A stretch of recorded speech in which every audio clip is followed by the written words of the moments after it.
Bom, já que vimos agora as questões das conjunções, elas vão ser muito importantes também para a gente entender a ideia da colocação pronominal, que é algo que a gente já trabalhou, mas já devem ter estudado pelos manuais lá de redação oficial que existem nos órgãos governamentais. Mas aqui então a gente vai refrisar um pouco disso justamente pela ideia das conjunções que nós trabalhamos ali antes. Tá? Então a primeira questão que a gente para pensar a colocação pronominal é o uso da próclise. A próclise ela acontece quando esse pronome ou essa colocação pronominal ela vai para frente do verbo, ela não vai depois do verbo. Então a lógica para a gente pensar isso é quando a gente usa em primeiro lugar, é sempre obrigatório o uso da próclise, ou seja, puxar o pronome, né, o pronome que seja utilizado, seja um pronome átono ou direto, indireto, que seja, ele vai ter sempre sendo puxado para frente quando você tem uma palavra, uma expressão negativa, tá? De sentido negativo, como esse, não, nada, ninguém, nunca, jamais. Então assim, nessa fase em que se encontra o processo, nada, eu não posso dizer que nada de ter lá, não poderia usar aqui uma mesóclise ou uma coisa assim, não, porque eu tenho uma palavra como nada, essa palavra negativa chama para frente esse pronome átono, esse o aqui, né, que é alguém que iria tentar deter.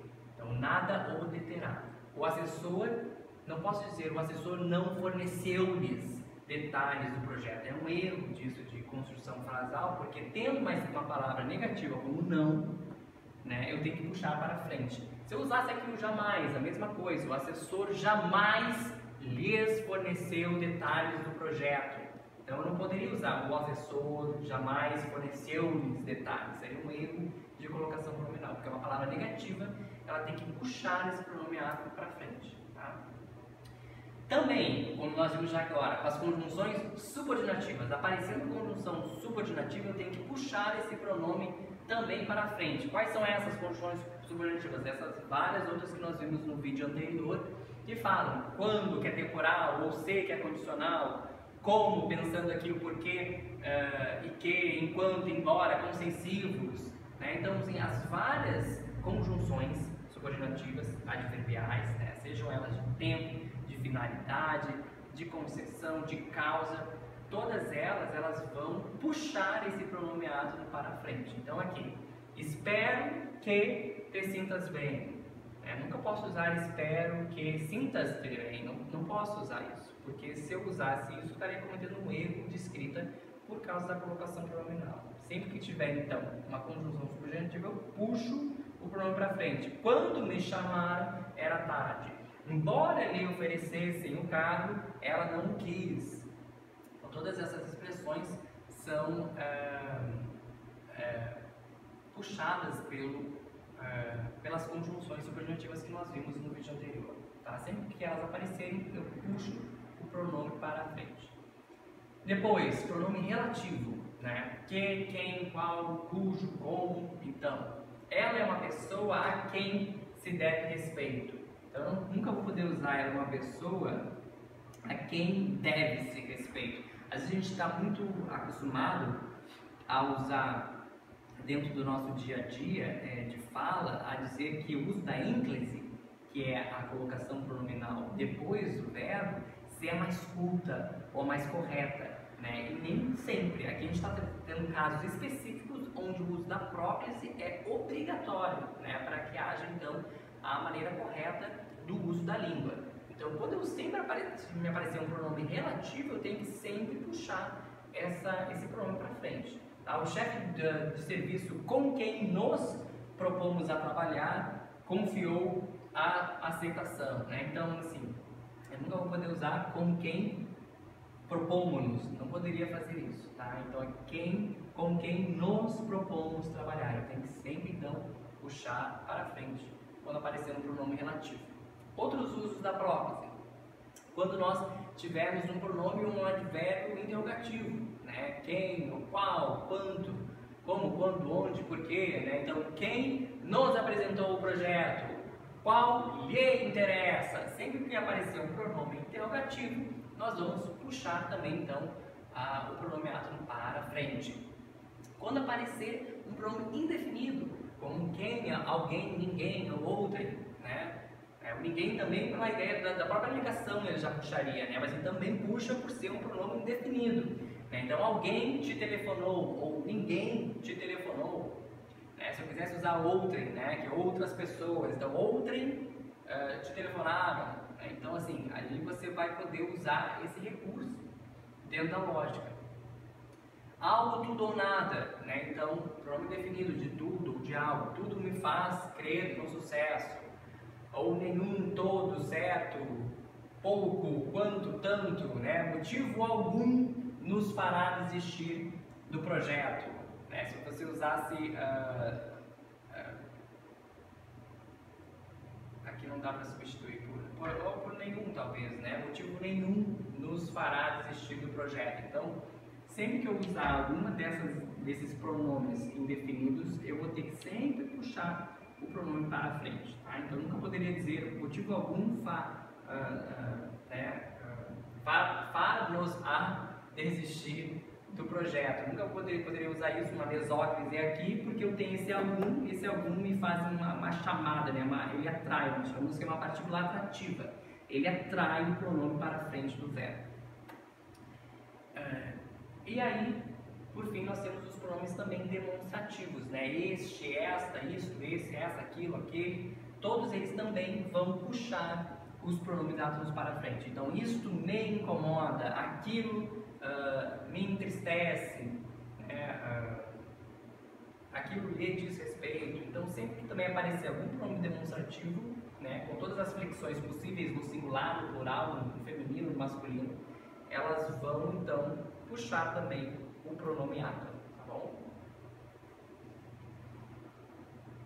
Pode passar só, me dar mais um pouquinho. Isso. E aí nós temos a ênclise. Acabamos com os casos de próclise e aí agora entramos para as ênclises, que é o inverso, né? O pronome átomo, né? A partícula o pronominal estando usando depois do verbo, sendo usada depois do verbo. Então, quando é que nós vamos usar depois do verbo? Sempre no início de frase, com algum verbo iniciando uma frase. No imperativo, por exemplo, vai usar ênclise, né? Então, eu nunca vou falar se levante depressa. Aí é uma coisa interessante, porque a gente fala isso, a gente fala assim, né? A gente fala sempre trazendo a partícula pronominal para frente. Mas o correto na língua é sempre iniciar uma frase com ênclise, que é levante-se depressa, faça-se isso, busque-se determinada atividade, julga-se não sei mais o que. Então, essas expressões, elas, no início de frase, né, inclusive com vírgula, elas vão estar sempre usando o recurso da ênclise. Também, no infinitivo impessoal, era necessário ajudar-te. Então, assim, nesse momento aqui não tem nenhuma partícula que atraia o pronome para frente, então eu uso a questão da ênclise aqui. Ou também, como eu começo a frase, nos gerúndios, né? Então ali, conhecendo-nos melhor, desfez a primeira impressão que tinha, né? Então, com o gerúndio em início de frase, né? Início de frase não necessariamente é com um ponto final, às vezes com uma vírgula, né? Eu coloco uma vírgula e estou iniciando uma outra frase. Se aqui eu usasse um gerúndio, eu colocaria então a ênclise também nesse início de frase depois de uma vírgula. Com verbos, então, que inicia a frase, como nós temos relatado, mostrei-lhe os relatórios. Eu nunca vou poder usar lhe mostrei os relatórios. Isso é um erro, a gente às vezes fala isso, mas na escrita isso não pode ser cometido. Início de frase, seja com verbo no imperativo ou com verbo conjugado, no passado, presente e futuro, eu vou ter que usar o processo de ênclise. A gente vai ver que quando a gente fala em futuro, tem uma exceção, que é a questão da mesóclise, que a gente vai chegar depois lá. Tá? Com verbos no interior da frase também, que eu mencionei lá antes, né? Não necessariamente é início de frase, mas às vezes no meio de um período, de uma sentença, em alguma frase. Então lá, em se dizendo o coordenador do evento, ofereceu-nos 2 ingressos. Por que eu tenho que usar a ênclise aqui? Porque não tem nenhuma, estou iniciando a frase aqui, né? Uma frase, e não tem nenhuma partícula atrativa aqui. Então é como se eu estivesse começando de fato a frase, eu tenho que usar então a ênclise nesses momentos. Eu nunca vou poder, depois de vírgula, começar dizendo assim, nos ofereceu 2 ingressos, ou lhes concedeu determinada atividade. Isso é erro. Se eu uso a vírgula, logo depois vem uma colocação pronominal, ela tem que ser usada com ênclise, sempre. Tá?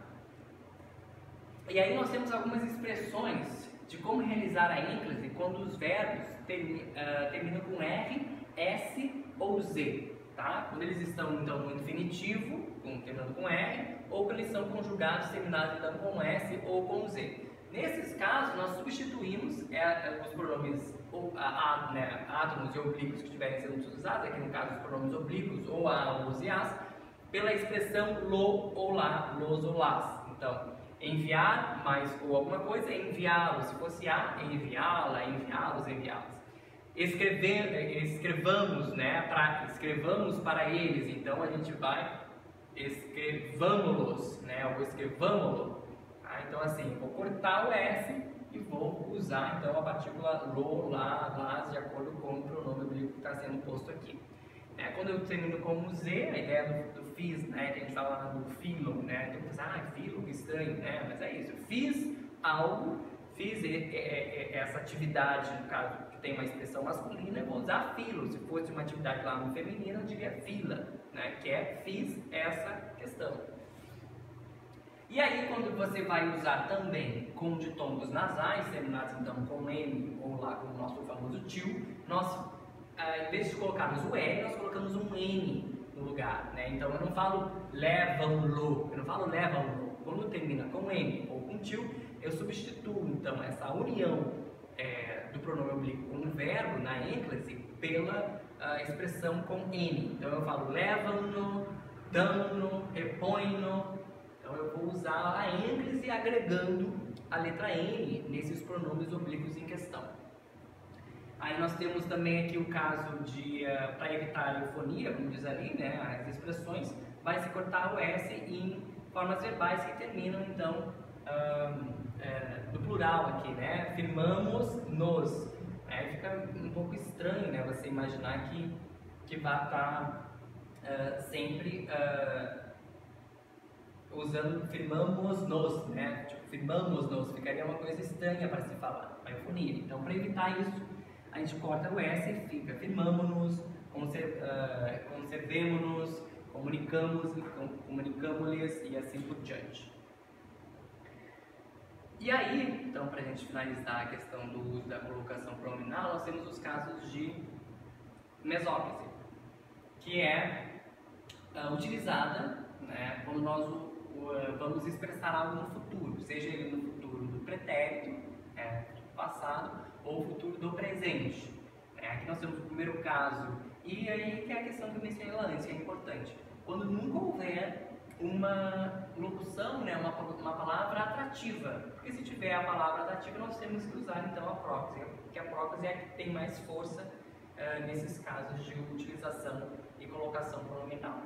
Então aqui nós não temos nenhum, estou começando a frase, não tem nenhuma palavra atrativa antes, vou usar então ético, a ideia talvez de que eles me convidarão, né, uma coisa assim. Então em vez de eles me convidarão, eu não posso usar convidarão-me. Convidarão-me é um erro, isso não existe.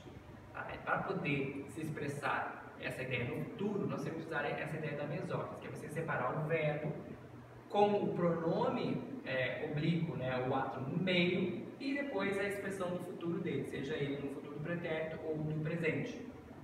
Então, convidar-me-ão para a cerimônia. Aí, se eu uso uma partícula, uma palavra atrativa, como no caso ali nunca, né, que é uma palavra então negativa que atrai o pronome para frente, eu já não posso mais usar mesóclise. Daí se faz obrigatório o uso da próclise, como nós temos no caso aqui. Nunca me convidarão para a cerimônia. Eu usei o nunca, então não posso mais usar a mesóclise. No caso de baixo, por este processo, ter-se-iam obtido melhores resultados. Dessa maneira, né, eles teriam se obtido melhores resultados. Eu não posso falar assim, o correto é então ter-se-iam. Se eu uso uma partícula atrativa, como no caso aqui o não, uma outra palavra negativa, eu vou ter que usar a próclise, nesse caso de desfaço, desmembra a mesóclise, no sentido de, por este processo, não se teriam obtido melhores resultados. Então essas são questões importantes da gente retomar e resgatar algo que vocês já estudaram e reviram e praticaram no questionário da semana passada, mas é bom sempre frisar, e eu quis trazer aqui para vocês, para essa nossa exposição de hoje, porque a gente estava trabalhando com a ideia das conjunções, e as conjunções cogerativas são uma das principais que chamam, né, como um processo atrativo para puxar o pronome para a frente. Bom, e aí, para a gente seguir também na exposição, né, desse vídeo, nós vamos falar sobre os homônimos e os parônimos, que agora, nas próximas semanas, nós vamos trabalhar muito com a criação, de fato, das comunicações oficiais, dos ofícios, das cartas, das mensagens, das atas dos relatórios. Então, nesses lugares, nesses momentos, a gente tem que se dar por conta de certas expressões que a gente utiliza que às vezes estejam equivocadas, que podem ter, às vezes, uma grafia semelhante, uma fala semelhante, mas ideias completamente distintas, que são o caso, então, dos homônimos ou dos parônimos. Então, aqui, nesse primeiro momento, nós temos casos aqui direto de homônimos, que são assim, a maneira de falar é igual, mas a grafia e a ideia semântica dela é completamente diferente de uma para outra. Então, em primeiro lugar, eu digo acerca de, no sentido de sobre ou a respeito de algo. Então, no discurso, o presidente falou acerca de seus planos. Quando eu digo essa ideia, ele falou a respeito dos seus planos, eu vou usar acerca junto e de. Para eu usar o acerca de separado, é com a ideia de uma distância, né? Um lugar que está a certa distância de outro. Então, o anexo fica a cerca de 30 metros do prédio principal. Quando eu vou dar essa ideia, então, de distância, eu uso acerca de separado. Quando eu vou usar com a ideia do verbo haver, né, de acerca de algo, é com a ideia de uma aproximação em termos de tempo. Então, o acerca de separado é a ideia de distância, de espaço, e o acerca de, com o verbo haver, é com a ideia de tempo. Né? Então, acerca de um ano, tratamos de um caso idêntico. Existem aqui com a ideia de tempo, né? E com a ideia também de uma ideia de aproximação em termos de quantidade, também, você usa o cerca de com a ideia do verbo haver, né? Então, há cerca de 1000 títulos nessa biblioteca, né? Então, no sentido de há cerca de também com haver, quando traz essa ideia, então, de uma quantia aproximada, tá? Aí nós temos os famosos, como eu já mencionei aqui antes, o afim ou afim de, né? Afim junto é com uma ideia de afinidade, de semelhança ou de relação com algo, né? Então, eu digo assim, esse assunto era afim, por que não foi tratado no mesmo parágrafo? Se esse assunto era afim, né, ou seja, tinha afinidade, tinha relação, semelhança com o que está sendo discutido, por que ele não foi usado no parágrafo, né, que estava se falando sobre aquela questão? Então, essa ideia do afim como passa a ideia de afinidade, de semelhança, de relação a algo. E afim de separado com a ideia, então, que nós vimos de finalidade, né? Então, você vai mencionar lá, né? O projeto foi encaminhado com 15 dias de antecedência a fim de permitir a necessária reflexão sobre a sua pertinência. Então, quando eu posso substituir por essa ideia do para, né? Para permitir a necessária avaliação, vai ter a ideia, então, de a fim de separado. Aí, outras expressões importantes que a gente usa muito, né? Ao encontro de ou de encontro a. Tem que sempre pensar assim, quando eu uso ao encontro de, é no sentido de a favor, eu estou indo a favor de algo ou de alguma ideia, é um sentido positivo, eu estou indo me unir, é uma junção, né, para junto, né, vou me juntar, assim, então é uma ideia de unir-se àquela ideia, agregar a ela, então foi ao encontro dos colegas, o projeto salarial veio ao encontro dos anseios dos trabalhadores, então é para falar que pensaram igual, que fizeram de determinado igual, foram ao encontro. E quando eu digo de encontro, eu quero ir de choque, eu estou indo revidando aquela proposta, aquela perspectiva, né? Então é uma ideia de contrária, de prejuízo. O carro foi de encontro ao muro, então colidiu, chocou.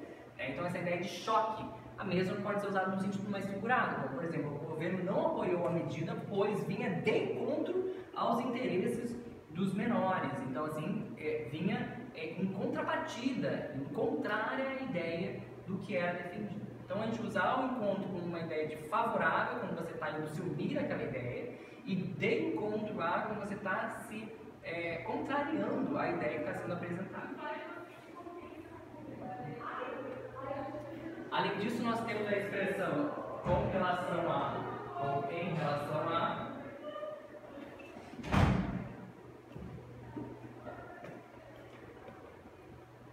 Nós temos a expressão, então, com relação a ou em relação a.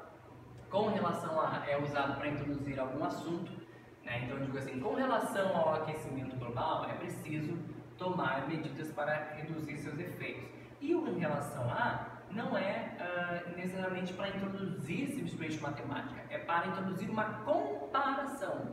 E que na maioria das vezes vai ser posta então em números ou em fatos, em frases que possam então mostrar uma comparação a algo. Então aqui o PIB deste ano aumentou em relação ao de 2016. Quando eu quiser comparar ideias, né, ou frases, números, eu vou usar em relação a. Quando eu quero apresentar simplesmente um tema que está relacionado a algo, eu vou dizer com relação a determinada atividade. Aí nós temos outros aqui homônimos, né, que são palavras que são pronunciadas iguais, mas que têm sentido e uma grafia completamente diferente do que a gente está acostumado. Então ali, conjectura é uma ideia. Nos nossos manuais existem várias frases e vários exemplos disso. Eu selecionei que eu imagino que a gente talvez venha usar mais nos nossos comunicados oficiais ou algo do tipo. Como, por exemplo, a ideia de conjectura ou conjuntura. Conjectura tem a ver com uma ideia de uma suspeita, de uma hipótese, de uma opinião. E conjuntura tem a ver com um acontecimento, uma situação, um momento, a conjuntura, a circunstância em que nós estamos, então, vivenciando determinada atividade. Tá? Depois, comprimento e cumprimento. Né? Comprimento é a ideia de medida, né? De extensão, de tamanho. E cumprimento é o ato, então, de cumprir algo, né? Executar algo, ou uma saudação, ou cumprimentá-lo. Então, com U nesse sentido. Ou houve o cumprimento das metas que foram postas pelo governo. Então, cumprimento nesse sentido. De executar, de alcançar algo.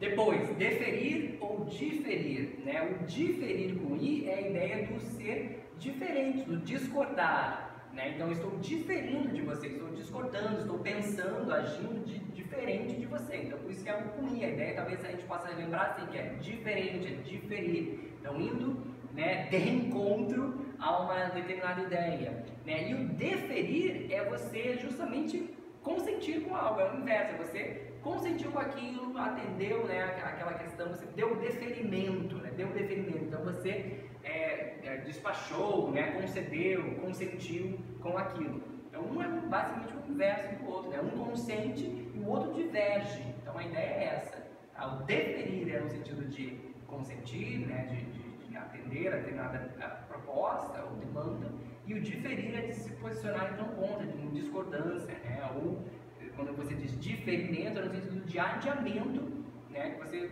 está fugindo daquilo, você não está consentindo com algo. Descrição e descrição. Descrição no sentido de descrever algo, de definir algo, e descrição, então, é você fazer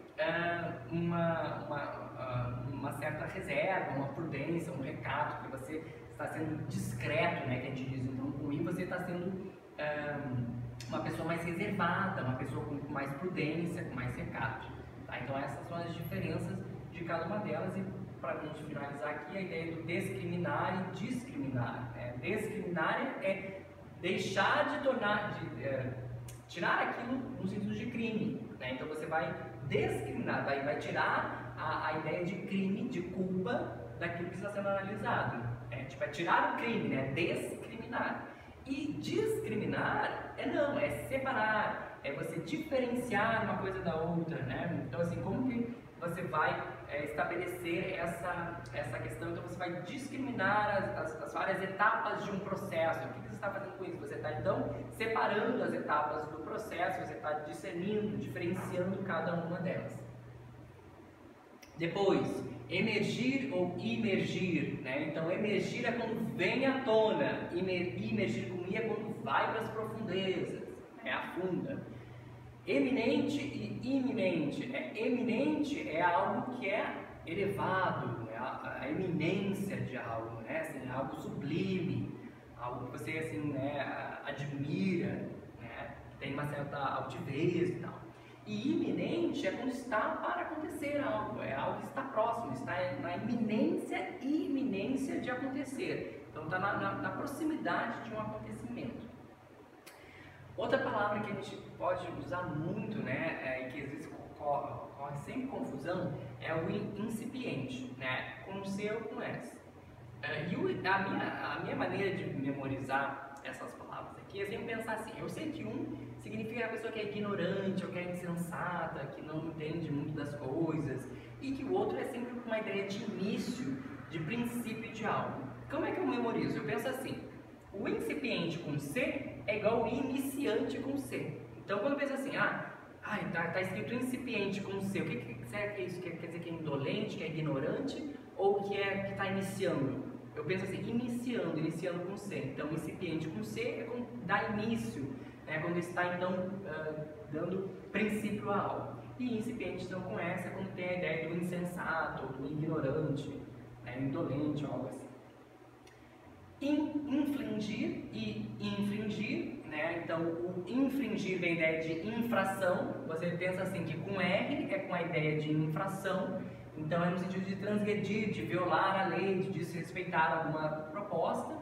E o infligir é a ideia, então, de aplicar algo, né? O juiz infligiu pesada pena ao réu. Então, ele aplicou uma pena dura, né? E infligiu a isso, né? E infringir quando você rompe, no sentido de transgredir ou de violar alguma regra, norma ou lei.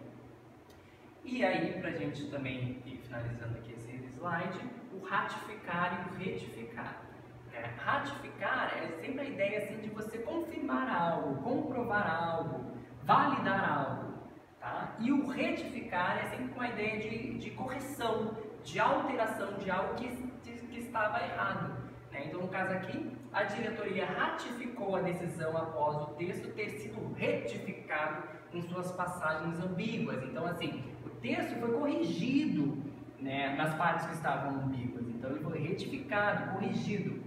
E ele foi validado depois que teve essa correção. Então, a gente diz, a diretoria ratificou, confirmou, comprovou, validou esse texto, porque ele passou por retificações, ele passou, então, por correções e alterações que eram necessárias.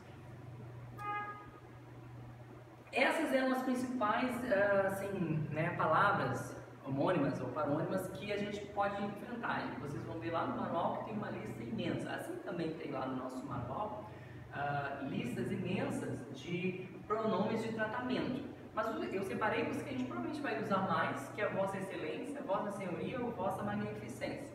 Tá? Nós usamos Vossa Excelência para todas as autoridades do Poder Executivo, Legislativo e Judiciário. Tá? Como, por exemplo, então, Excelentíssimo Senhor, a maneira, então, de você usar a abreviatura para isso é Vossa Excelência, assim. Vossa Senhoria, como é que você vai se referenciar a isso num texto, ou num ofício, ou numa carta? Você vai se usar com Senhor, e aí o cargo dele, Senhor Prefeito, por exemplo. Né? Então, você usa aqui Vossa Senhoria com então, só um S e o A lá. E Vossa Magnificência para reitores. Né? Então, o vocativo usado é Magnífico Reitor, e para esse caso não há abreviatura usando essas questões. A lista toda de abreviaturas também tem aqui uma imagem, né? A gente pode ver referendíssimos e referendos, isso aqui é muito usado para questões mais de clero, tá? Tipo santidade, papa, coisas assim, bispos, coisas desse tipo, né? Como Vossa Eminência e tudo mais. E o que a gente usa mesmo mais no nosso dia a dia é aquilo que nós vimos, que é Vossa Excelência para cargos que nós falamos do Poder Executivo, Legislativo ou Judiciário, e também autoridades outras, né, como, por exemplo, o dono de uma empresa ou algo assim que você queira se referir numa carta que você está enviando a ele, você vai usar então como Vossa Senhoria. Tá? Então, a ideia de o senhor empresário da empresa tal, algo assim, ao quem você estiver relacionando um certo ofício de parceria público-privada, por exemplo, que for ser estabelecida entre um órgão público e a iniciativa privada. E aí que nós temos várias outras abreviaturas que podem ser utilizadas em cartas, em correspondências. Esse material todo nós temos nos nossos manuais lá, e as próximas atividades elas justamente vão estar vinculadas a isso. que nas próximas semanas nós teremos os momentos então de praticar essas várias comunicações oficiais. Tá bom, gente? Era essa exposição que eu gostaria de fazer e espero que tenha ajudado vocês no processo então de análise.